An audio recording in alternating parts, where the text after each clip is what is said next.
ఊరికి ఇది కావాలి అని సర్కార్ ఆఫీసర్లకు దరఖాస్తు పెట్టుకుంటే ఇక అప్పుడు చూడాలి ఆ ఆఫీసర్ల చుట్టూ తిరిగి తిరిగి మన మోకాలి చిప్పలు అరుగుతాయి కానీ పని అయితే కాదు. అరే ఆ సార్ లేడయ్యా అని ఒకసారి, ఫైల్ చూసినావా ఎన్ని పెండింగ్లు ఉన్నాయో, నువ్వు ఎల్లుండి రాపో అని ఇంకొకనాడు. అరే మేము ఏం చేస్తామయ్యా, మీదికెళ్ళి పైసలు వస్తే ఇస్తాం లేకపోతే లేదు, మా ఇంట్లోకి వెళ్ళి తెచ్చేయాలా అని ఇసుకుంటారు. ఇన్ని కష్టాలు పడి మనం కోరుకున్నది ఆఫీసులకు వస్తే ఇక ఎసుంటో కారణాల వల్ల అది మన చేతులకు వచ్చుడు ఇంకింత లేట్ అవుతుంది. రాజుల సొమ్ము రాళ్ల పాలన్నట్టు సర్కార్ సొమ్ము సైకిళ్ల పాలైతుంది. అగ చూడుండ్రి కొత్త సైకిళ్ళు ఆనలకు నాని ఎండలకెండి జంగుబట్టి పోతున్నాయి. ఇంకా నిమ్మకాయలు కూడా దొక్కియాలే.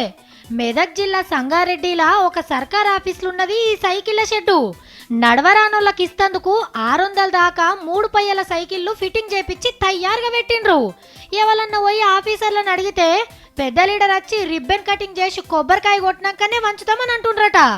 దగ్గర నెల రోజుల సంధి ఎదురు చూస్తుండ్రు. లీడర్లు వచ్చింది లేదు, సైకిళ్ళు వంచింది లేదు. ముందే ఆనకాలమాయే. ఆఖరికి ఇగో ఇట్లా శిలుం బట్టి పోతున్నాయి.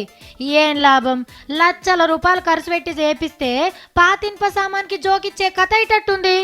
మరిగా పెద్ద లీడర్ ఎవరో జల్దిన పోయి ఓపెనింగ్ చేయండి సార్లు. 3 పయ్యల సైకిళ్ళ కోసం చాలా మంది ఎదురు చూస్తుండ్రు.